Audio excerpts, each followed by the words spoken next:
Saudações, hoje é o dia 4 de julho de 2023 e este é o segundo vídeo deste canal a pedido de um membro.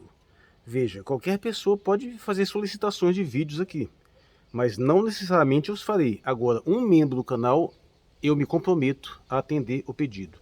E este caso é o pedido do Fábio Evangelista, do canal Portas da Cidade, com quem eu já tive inclusive uma live aqui, e que certamente chamarei para outras ocasiões. E é um tema que sempre me interessou bastante e que eu já discorri um pouco aqui nesse canal, mas eu confesso que num determinado momento eu estava com alguma dificuldade de achar alguma coisa interessante sobre ele, além do que eu já disse em ocasiões dispersas. E acabou que eu fui investigar um pouco mais e eu achei algumas coisas bastante peculiares. Bem, eu gostaria também de antes fazer uma solicitação aos membros do canal que façam esse pedido. Vocês têm este direito, podem pedir um vídeo sobre qualquer coisa, eu necessariamente irei fazê-lo. Diferente de pessoas que podem pedir, se me interessar eu faço, e caso não me interesse eu não faço. Que até agora só o Marcos Costa, né, o membro que fez esse pedido, que está no vídeo Poder, Meio e Fim, que foi prontamente atendido também. Infelizmente está havendo assim, um pouco engajamento dos poucos membros do canal, tanto que está, em contrapartida, eu também acabo me engajando pouco, né? Então seria muito interessante se a gente começasse a movimentar um pouco mais essa seção de membros, porque isso cria um dinamismo diferenciado. Mas bem, eu gostaria até de conectar este vídeo aqui numa temática que eu já toquei nesse canal, mas que é um dos vídeos menos vistos, que é o vídeo Migrações e Metrópoles, né? Um vídeo pequeno, onde eu basicamente aponto que há uma confusão entre a ideia de você migrar para um outro país com a ideia de migrar para outras cidades, sendo que muitas vezes as pessoas não estão realmente se mudando de país, elas estão indo apenas para uma cidade específica que por um acaso fica em outro país. Mas é uma mentalidade muito similar à migração interna dentro de grandes países que se dão rumo a grandes metrópoles, grandes zonas de influência. Isso gera alguns desentendimentos. Eu acho que está havendo uma coisa muito parecida com essa temática do êxodo urbano, que é um tema que está sendo exaustivamente debatido e que, se você procurar aqui no YouTube mesmo, você vai ver muito conteúdo.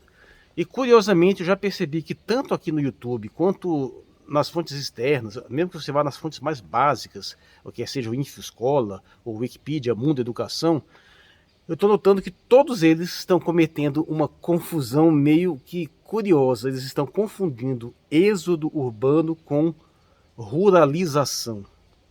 Então esse vai ser o primeiro tema que eu vou explorar aqui neste vídeo. O segundo é a questão da influência tecnológica, que é meio que inevitável, porque afinal o fenômeno de êxodo rural se deu especificamente no sentido global pela Revolução Industrial, e que hoje esse aparente fenômeno de êxodo urbano, mais uma vez, responde a uma outra revolução industrial, né, uma revolução tecnológica.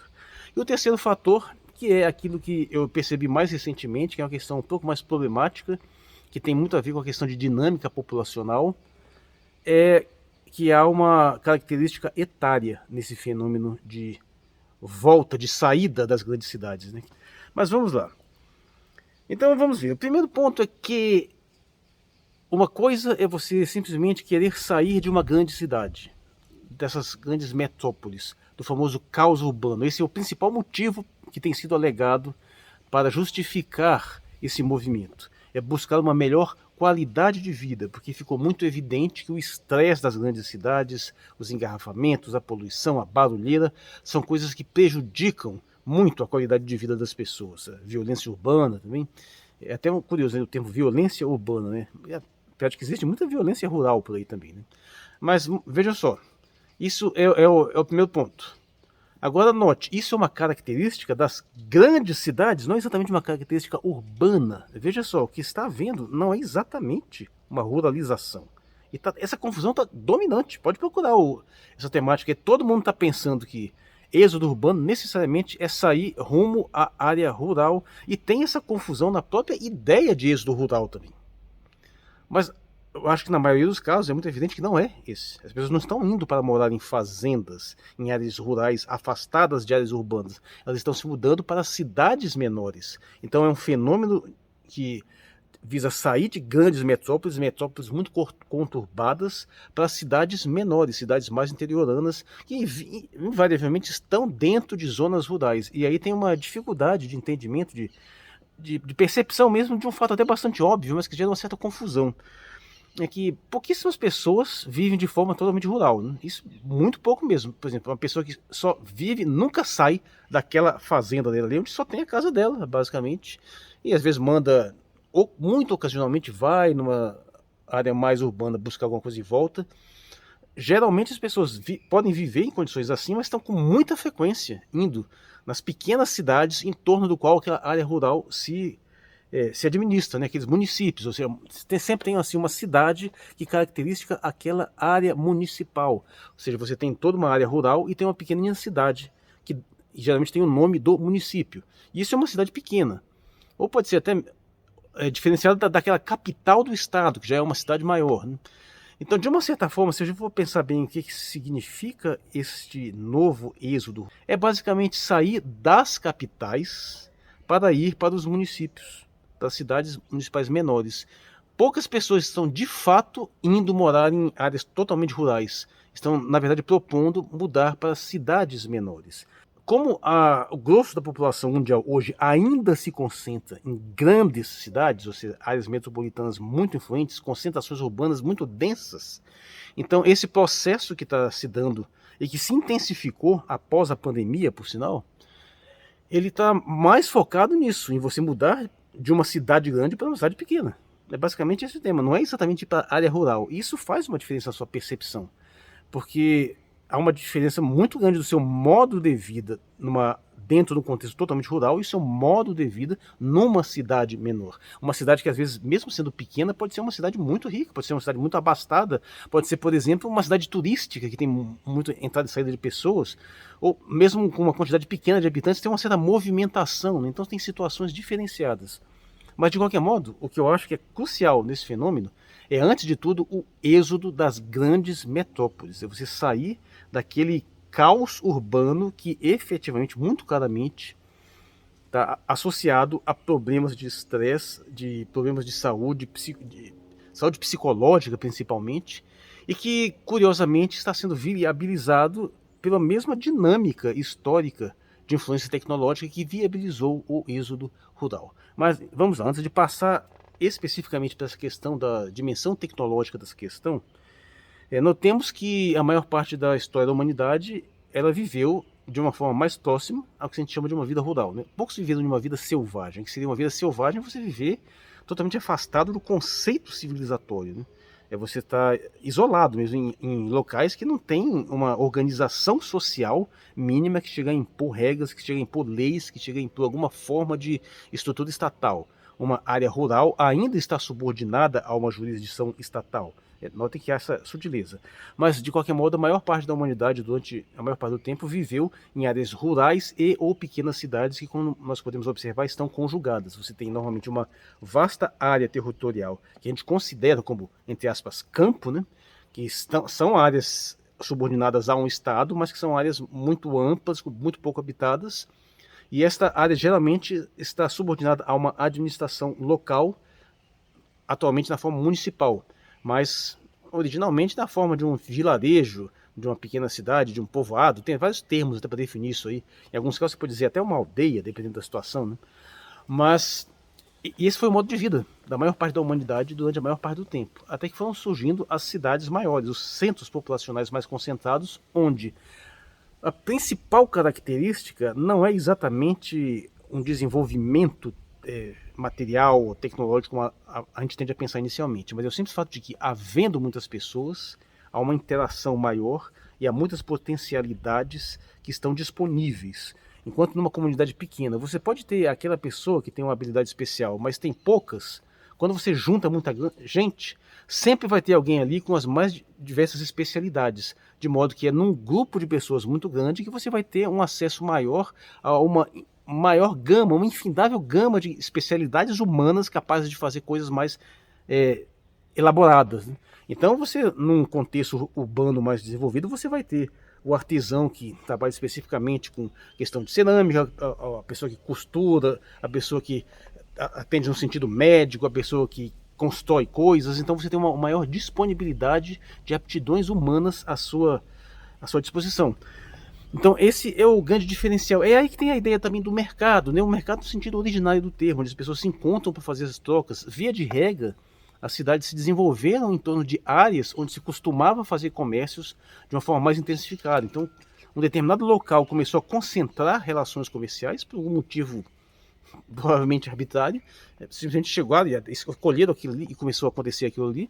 Então, se está havendo as pessoas assim, já se encontram ali para fazer suas trocas, para vir de suas áreas rurais, com as coisas que elas produziram, para ir trocar naquele ambiente, então é natural que comece a surgir estruturas ali, que comecem a se organizar em torno daquele local e surja uma cidade. É onde vai estar a maior parte dessa concentração, dessa atividade comercial, né? De uma certa forma, a cidade é o centro nervoso de uma vasta área, que, em termos de um vasto campo, que ainda assim está meio que subordinado a uma determinada regularidade cultural, né? Pessoas que falam o mesmo idioma, que estão mais ou menos num território mais ou menos controlado, com determinadas fronteiras minimamente estabelecidas. Isso aí vai perpassar a história humana, passando por questões de pequenos reinos, feudos, impérios, essas coisas todas. E, claro, sempre houve uma distinção entre cidades menores e cidades maiores, e, por fim, aquela ideia que são as capitais. Né? Capital é literalmente cabeça, né? Então é a cidade que encabeça uma liderança de um local tal, é o nível mais alto da ostentação do poder e da administração de uma área, de uma população qualquer. De um modo ou de outro, a maior parte das pessoas vivia fora dessas grandes cidades, até que se deu o fenômeno da Revolução Industrial, que evidentemente alterou essa estrutura. Não que não houvesse fenômenos de êxodos urbanos anteriores. Uma coisa que, por exemplo, fazia com que muitas pessoas abandonassem as áreas rurais ou rumo às cidades é guerra. Quando vem uma invasão estrangeira, o pessoal tem que fugir para se concentrar num local onde a população se reúne, pode oferecer uma resistência maior ao invasor, ou uma grande tragédia, ou uma grande seca que destrói as plantações, destrói o gado, então, obrigando as pessoas a fugir, e que está perfeitamente relacionado ao que aconteceu também após a Revolução Industrial. Muitas pessoas não atentam para esse detalhe, mas a questão não é que simplesmente surgiu uma nova revolução tecnológica que atraiu as pessoas para as cidades. Sim, isso de fato ocorreu, uma vez que estavam se instituindo o modo de produção industrial, surgiu uma série de necessidades de mão de obra que de fato atraiu pessoas para essas novas oportunidades. Mas é bom lembrar também que muitas pessoas foram expulsas dos campos, porque houve um processo concomitante de desapropriação de áreas rurais, a queda do sistema feudal, né, aquele senhor que normalmente mantinha aquela área ali sob um mínimo de ordenação. Esse sistema vai caindo, esses próprios senhores feudais vão perdendo seu prestígio, alguns deles até se tornam o que foram os novos burgueses, né, no sentido industrial, e de modo que aquele modo de vida mais agrário, mais rural, vai enfraquecendo. E esse processo de movimentação não é um processo puramente espontâneo. Nós estamos saindo em busca de condições melhores. Em determinadas situações, as pessoas teve que sair, porque não tinha mais o que fazer naquele local. Teve desapropriações mesmo, intencionais, locais onde o indivíduo chegou e simplesmente mandou todo mundo sair dali, porque ainda que tivesse condições de manter a habitação. Isso foi concomitante a esse processo. Então, esse processo, em grande parte, teve uma espontaneidade, mas teve uma dimensão forçada também. As pessoas foram jogadas na direção das grandes cidades para fornecer mão de obra barata para um processo industrial com o objetivo óbvio de multiplicação de fortunas dos proprietários desses meios de produção. Então, a história do capitalismo é crucial nesse processo do êxodo rural. É sempre bom apontar que foi isso, essencialmente, que desmantelou o modo de vida mais tradicional. Porque aquilo que a gente chama hoje de família tradicional é muito confuso. Uma família nuclear, essa que nós temos, uma família urbana, que se você tem sorte, tem pai e a mãe casados com filhos, numa unidade qualquer, às vezes com uma avó, um tio, alguma coisa assim, isso é um modo muito restrito. Tradicionalmente, família tradicional era aquela no nível rural, onde você tinha várias dessas células, ou seja, os casais estavam movendo próximos dos outros, que são seus irmãos, né? Eu estou casado aqui, minha irmã está casada aqui perto, e ainda tem meus pais morando aqui, os avós, toda aquela família estendida está reunida no mesmo local, assim. Coisa que mudou, dinâmica que mudou significativamente nas grandes cidades, onde mesmo que toda a família esteja naquela cidade, cada um estava numa residência diferente, com um certo grau de separação notável. Para pegar o exemplo clássico da minha própria família, né? Minha mãe veio do Maranhão, veio a família inteira dela, 5 irmãos. Meu pai veio do Espírito Santo, mas ele veio sozinho, né? Mas então, isso ilustra melhor o caso da família da minha mãe, né? Então eles chegaram aqui e toda a família está aqui, mas cada um num local diferente. Se reúnem com muita frequência, né? Se reuniam, né? Claro, todos esses irmãos já falecidos. Se reuniam todo ano, então tinha essa interação, mas ainda assim moravam separadamente. Só uns que têm alguma proximidade maior, né? Você imaginar a família tradicional anterior é você pegar toda essa sua família estendida, essa que só se reúne nas cozinhas festivas, e colocar ela para morar junto quase que a maior parte do tempo. Pensa bem se você gostaria de fato disso, né? Mas é o modo de vida antigo, né? Antes de se acostumar com esse modo de vida urbano estranhíssimo que nós temos aqui. Então esse foi o processo que meio que dissolveu, meio que destruiu os laços dessas famílias tradicionais e transformou nessas famílias mais celularizadas de hoje. E é curioso que isso é um pouco levantado nessa questão da perda de qualidade de vida, porque se eu fiz essa pequena ironia de realmente você teria saco para conviver com essa família estendida maior, mas o fato é que era o que acontecia antigamente, era o que as pessoas estavam habituadas antigamente. E essa fragmentação maior, de modo que a maior parte das famílias está convivendo predominantemente com pessoas originalmente estranhas, isso é um fato inédito.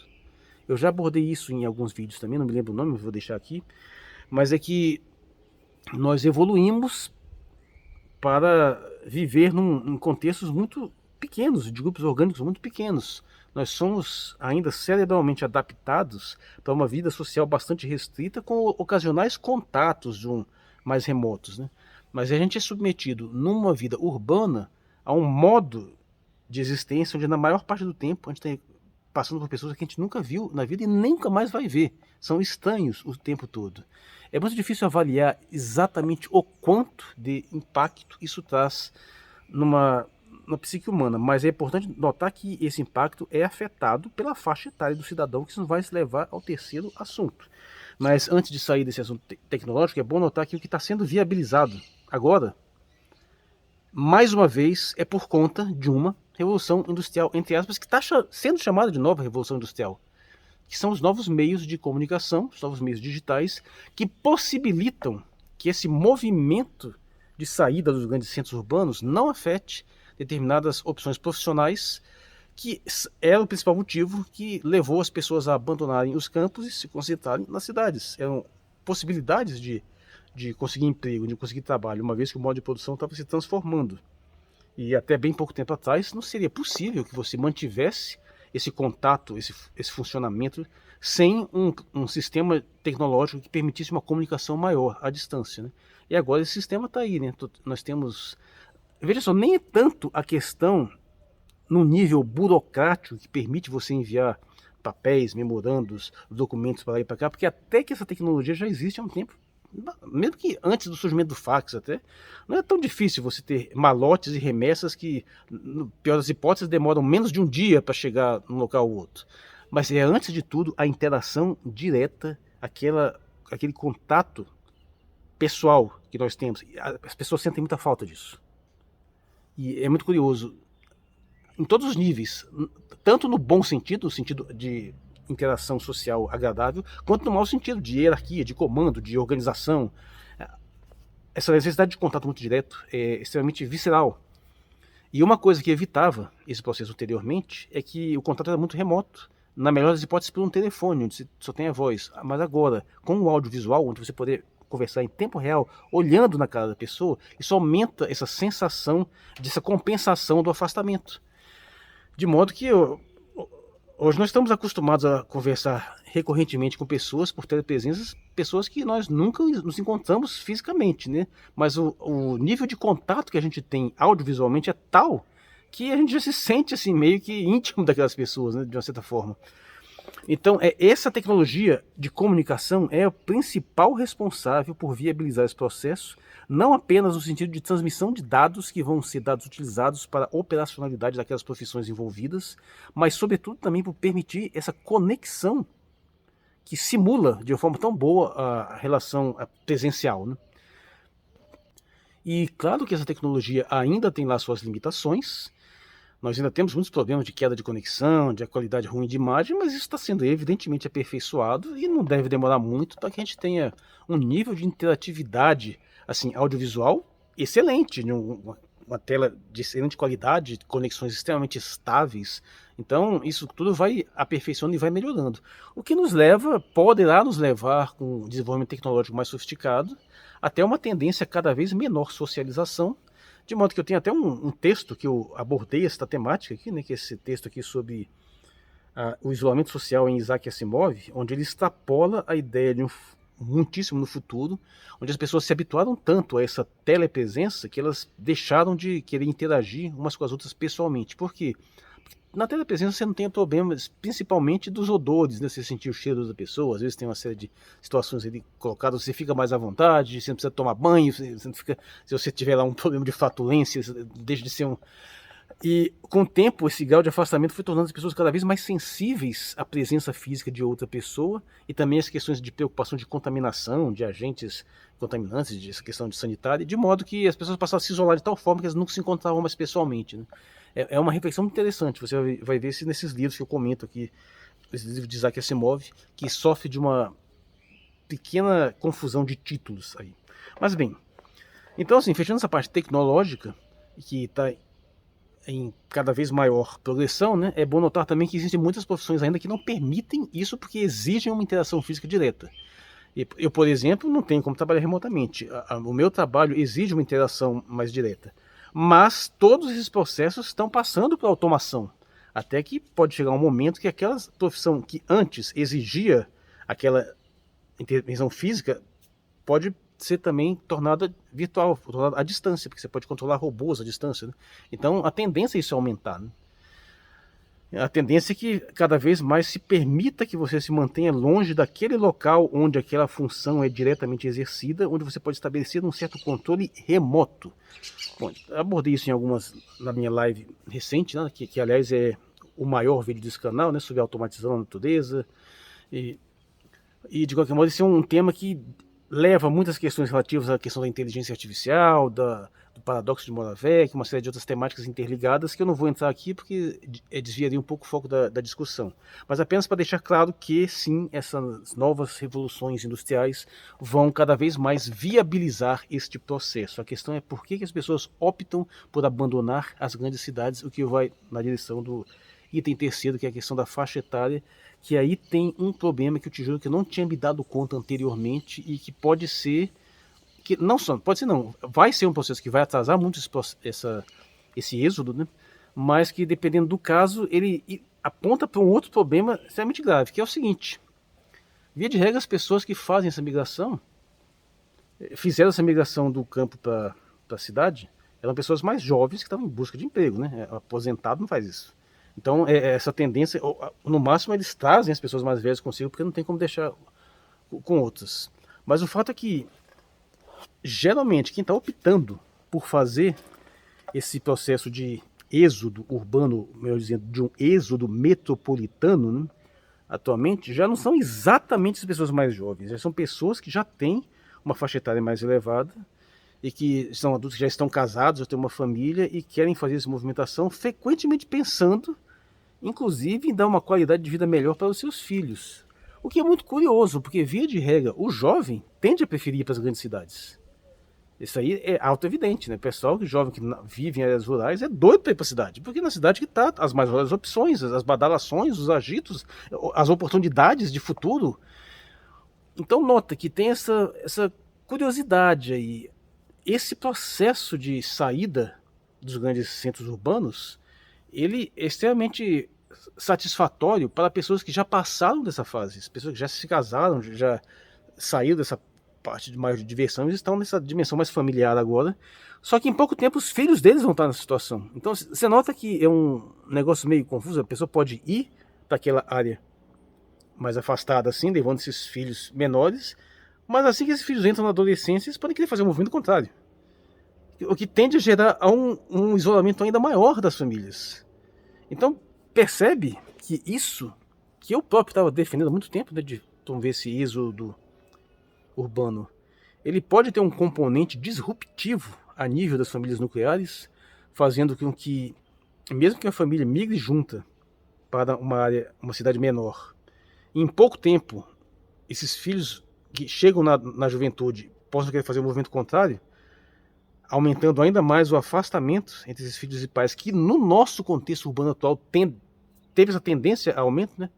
Que devido às condições imobiliárias especialmente, passou a ser cada vez comum jovens, não tão jovens assim, já chegando nos seus títulos aos 40, continuarem vivendo junto com os pais. E é a melhor opção econômica, tanto no sentido de você evitar pagar vários aluguéis ou pagar várias propriedades, mas até pelo fato de que em algum momento você vai herdar aquela propriedade também, então você corta um problema. Se a sua convivência familiar for boa, geralmente é a solução ideal tiver espaço físico, né? Então, muita gente está optando por esse modelo, que ao mesmo tempo mantém o laço familiar mais reforçado. Mas a partir do momento que você fizer essa transição e provocar esse afastamento maior, esse movimento de êxodo dos centros metropolitanos pode ter um componente ainda mais disruptivo para a estabilidade da estrutura familiar, indo na direção contrária daquilo que eu falei em todas as ocasiões anteriores. Em todas as ocasiões anteriores eu falei que isso fortaleceria o modo de vida menor, mais pequeno, urbano ou rural, e fortaleceria mais os laços familiares. E agora me pintou esta dúvida, porque tem essa dinâmica alternada. Até porque eu próprio sou exemplo disso, né? Quando os meus pais mudaram para cá, eu ainda era jovem, estava fazendo 16 anos, minha irmã tinha 12, e depois eu me casei e fui embora, fui morar fora um tempo, né? Me casei 2 vezes, né? Saí 2 vezes, e depois acabei voltando, né? Meus pais faleceram, e agora estou aqui com eu e minha irmã que herdamos a propriedade aqui, né? A não ser do caso das pessoas que fazem essa movimentação já sem esses filhos. Então, no caso, são os pais já indo para o interior, já deixando os filhos aqui, mas já iam deixar de qualquer jeito. Então não faz tanta diferença. Ou, pior, aqueles que nem sequer tiveram filhos e estão indo para uma área rural, que já gera um outro problema, que se eles forem realmente para uma área rural, eles podem ficar desassistidos de uma forma assim, bastante significativa, né? É claro que a telepresença, né, compensa isso um pouco. Você pode, de um modo ou de outro, falar com as pessoas que estão distantes com muita frequência. Não precisa nem ter um evento mais assim, um dia tal, nós vamos falando assim, qualquer momento você liga para o telefone, dependendo do caso, você já tem videochamada, você já tem aquela interação ali. Então isso compensa um pouco, não há dúvida. Mas ainda assim é diferente. O contato humano direto, você chegar fisicamente da pessoa, você tocá-la fisicamente, você sentir o cheiro dela, às vezes nem conscientemente, às vezes você sente alguma coisa inconsciente, assim, até essa ideia dos feromônios que são um pouco controversas, né, mas podem gerar até predisposições de simpatia. Tem gente que fala que dependendo, que você pode de repente simpatizar com a pessoa mais assim por causa de alguma coisa que você percebe que não é audiovisualmente, né, mas você percebe de uma outra forma ou pode antipatizar de uma forma mais inconsciente, né? Isso pode mudar a dinâmica das relações sociais, mas ainda assim isso tem uma qualidade diferenciada. Não é à toa que todo mundo, quando tem uma interação muito grande remotamente, em algum momento quer conhecer a pessoa fisicamente. Há uma diferença aí, né? Mesmo que não tenha nenhuma conotação de contato físico, de romance, mesmo que não seja nada disso, seja uma amizade puramente formal, assim. Mas, de qualquer modo, tem essa diferença. O modo como os jovens são mais sujeitos a determinadas cooptações de movimentos políticos, ideológicos, dessas alterações sociológicas, estando afastados de suas famílias, evidentemente tende a ser mais acelerado do que se estiverem próximos dessas famílias. É muito curioso quase que esse paradoxo, né, que a vida urbana, onde todas essas tendências se atualizam de forma mais frequente, que é aquilo que dá aquele senso de modernidade, que é onde você transcende modos mais tradicionais de vida, devido a questões econômicas, acabou forçando muitas famílias que antes se desmembrariam fisicamente nessas áreas e acabam tendo que ficar juntas por questões imobiliárias e de uma certa forma isso acabou reforçando os laços familiares. Isso pode até ajudar a explicar parte do renascimento, né, do conservadorismo das últimas décadas, né? Apesar de que isso é uma dinâmica meio que inevitável, né? Todo processo histórico tem esses altos e baixos, tem essas oscilações que vão, em vez de dizer altos e baixos, né, para não ficar uma analogia de que um modo é superior ao outro, a gente pode dizer que tem essas ondulações à esquerda e à direita, assim, né? Além do fato de que a própria dinâmica de correlação, quase sempre uma tendência, quanto mais ela se intensifica, mais ela acaba gerando por dialética a sua própria oposição, né? Aquela leitura platônica da realidade que é meio que inescapável. Então, de uma certa forma, sempre que você força muito uma tendência em uma determinada direção, você acaba forçando uma reação que vai vir na direção contrária. Isso é meio que inevitável. Mas vamos tentar recapitular e tentar fazer uma síntese aqui, né? Nós temos um processo agora que meio que inverte uma tendência histórica recente, que causou uma ruptura no modelo histórico dominante, que era a vida longe, da maioria das pessoas vivendo longe de grandes centros urbanos. Isso inverteu após a Revolução Industrial. Isso aconteceu na grande maioria dos países. Isso aconteceu mais precipitadamente nos países mais desenvolvidos. No próprio Brasil é mais recente, é na década de 80, 70, 80, que se acelerou o processo de êxodo rural, né? Então é um processo muito breve, de modo que uma geração que fez esse movimento de êxodo rural pode estar agora, no final da vida, querendo fazer um movimento contrário. E isso acontece, né, com uma certa frequência. Facilitado também pelo fato de estar muitas vezes voltando para aqueles locais de onde eles vieram, né? Ou pelo menos os seus pais vieram.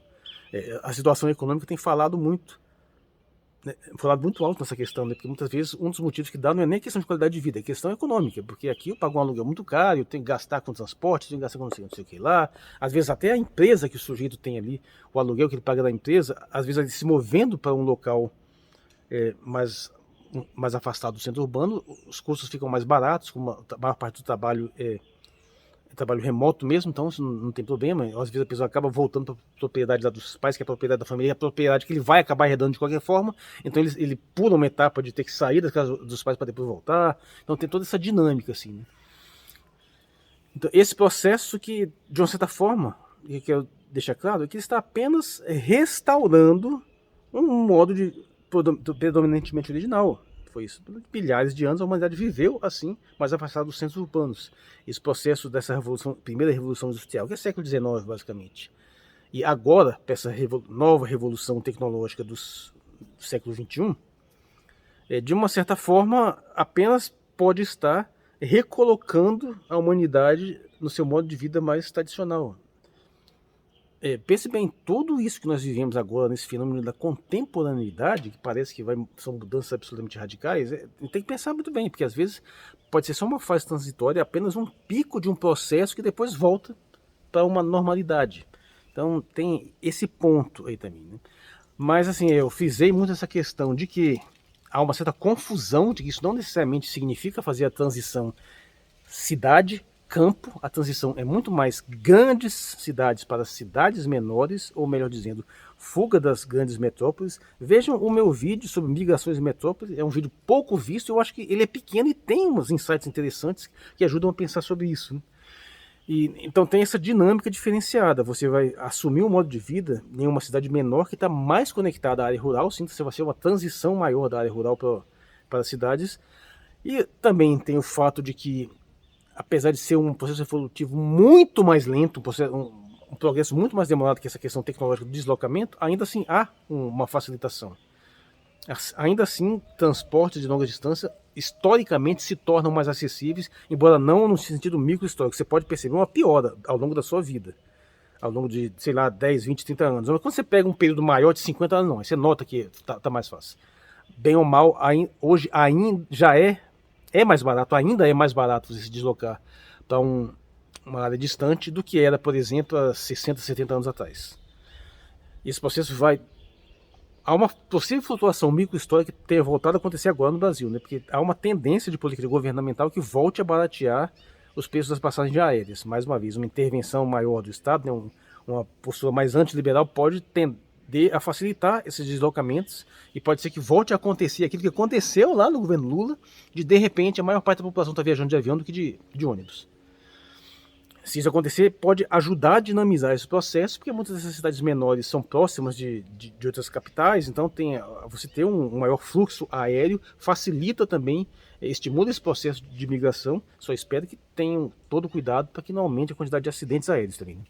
Então tem essa dimensão. Mas por fim, o que está mais me preocupando agora, que foi uma descoberta mais recente, foi essa da questão do laço familiar, né? Porque tradicionalmente a humanidade vivia num modelo, assim, entre aspas, feudal, né, campestre, onde aquela família orgânica estava organizada de uma determinada forma que a tornava extremamente resistente a tendências de manipulatórias de famílias muito mais poderosas que querem promover reengenharia social.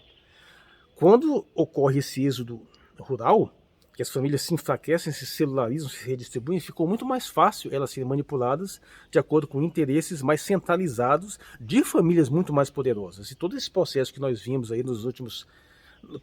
caracterizou todo o século XX, basicamente é isso. Tudo que a gente vê nesse sentido dessas tendências ideológicas, toda essa confrontação que nós temos hoje, é basicamente um projeto de engenharia social de elites muito poderosas que conseguem manipular as massas, e um dos elementos de manipulação de massa que torna isso mais plausível, mais fácil, mais maleável, é exatamente você fragmentar as famílias. Então, se houvesse agora um êxodo metropolitano, né, um êxodo para os lugares menores, isso tende a reforçar novamente alguns laços familiares, não só familiares, mas tende a colocar as pessoas em comunidades menores, em cidades menores, onde é mais fácil, mais fácil, não necessariamente, você conhecer uma comunidade maior aí, só que aí tem essa contrapartida. Esse movimento dessas famílias que às vezes estão se mudando com crianças pequenas para o interior, pode ser, de repente, rompido pela volta dessas crianças quando se tornam adultos jovens para os grandes centros urbanos, ou simplesmente o seu afastamento, fragmentando ainda mais as famílias. E é também questionável que o simples deslocamento para uma cidade menor permita, de fato, uma situação de um desenvolvimento de uma comunidade orgânica, se a maior parte dessas pessoas tende a estar conectadas com suas famílias ou amigos em cidades distantes. Ou seja, as pessoas podem estar vivendo fisicamente próximas, mas espalhadas em contatos diretos com pessoas fisicamente distantes. É muito difícil avaliar como é que isso vai funcionar, né? Então há uma certa imprevisibilidade nesse fenômeno. Agora ficou difícil antever se isso vai tornar mais difícil ou mais fácil a manipulação, especialmente daqueles que controlam esses meios de telecomunicação aí, né? De modo que essa questão do êxodo urbano agora, e vou insistir, tomem muito cuidado com o termo êxodo urbano, é mais um êxodo metropolitano. E isso não parece, isso, claro, responde a uma questão tecnológica, mas isso não parece mais tão simples do ponto de vista de permitir um reforço das relações familiares e uma maior resistência à manipulação por parte de famílias, essas sim, muito unidas e muito mais poderosas, que acabam regendo os processos, se não do mundo, pelo menos do Ocidente. Mas eu vou ficar por aqui. Tem uma gata perturbando o meu tripé aqui. E tem uma menininha aqui também com o papai, né? Lembrando aqui que, citando o meu caso pessoal, esse local que eu moro aqui, né, que tem até essa fama de ser bairro nobre, é curioso, porque quando a gente mudou para cá, né, 36 anos atrás, ninguém queria vir, porque era praticamente área rural. Silêncio. Aqui é um conjunto com 24 casas, além dos outros conjuntos, tem interação. Quando eu mudei para cá, tinha 2 casas habitadas, o resto é tudo mato, assim, sabe? A gente passou por um processo assim de vida bastante afastada dos centros urbanos, e todo mundo falava que era muito longe. Depois construíram uma ponte nova, a famosa ponte JK, né, que tornou o acesso mais próximo, e aí agora encheu, agora tem shopping aqui perto. Então, ou seja, a gente se afastou, de uma certa forma, do centro urbano. Não é a área rural, mas a gente veio para uma área bem mais afastada. Só que a cidade vem atrás de você também, né? A civilização acaba te alcançando em algum momento. Esse é outro fator interessante. Pode ser que as pessoas promovam essa movimentação, essa dispersão para áreas mais distantes, mas pode ser que com o tempo também o desenvolvimento tecnológico acabe alcançando essas pessoas e reintegrando elas numa megalópole, inevitavelmente, como tem acontecido nos processos de conurbação, por exemplo, onde 2 cidades distintas acabam se unindo. E se for sofisticando cada vez mais os métodos de viagens assim mais rápidas, isso pode chegar a um ponto que a gente pode estar até fisicamente bem afastado, mas a facilidade que a gente tem de se deslocar para um ponto para outro, se comunicar, meio que neutraliza esse efeito desse afastamento originário. Mas é isso, são reflexões que eu estou lançando agora. Eu espero que o Fábio Evangelista tenha gostado, mas eu acho que esse vídeo é um conteúdo útil para todas as pessoas.